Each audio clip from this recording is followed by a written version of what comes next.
रहमतुल्लाहि व बरकातुहू। भाई आपका सवाल कि कादियानी लोग जो हैं उनके घर से कोई चीज़ लेकर हम पका सकते हैं। मैं अपनी पहले भी एक वीडियो में इस बात की वजाहत कर चुका हूँ कि कादियानी मुर्तद काफिर हैं, यानी आम काफिर से बढ़कर काफिर होता है मुर्तद। लिहाजा इनके घर से कोई चीज़ लेना, इनके घर से कोई चीज़ ख़रीदना बिल्कुल इस्लाम इसकी इजाज़त नहीं देता।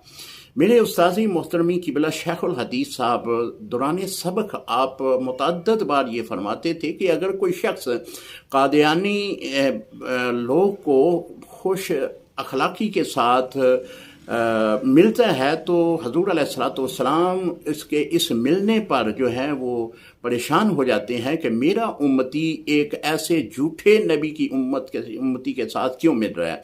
तो आप फरमाते हैं कि इनका मुकम्मल बाइकाट किया जाए, इनका लेन देन, इनके घर से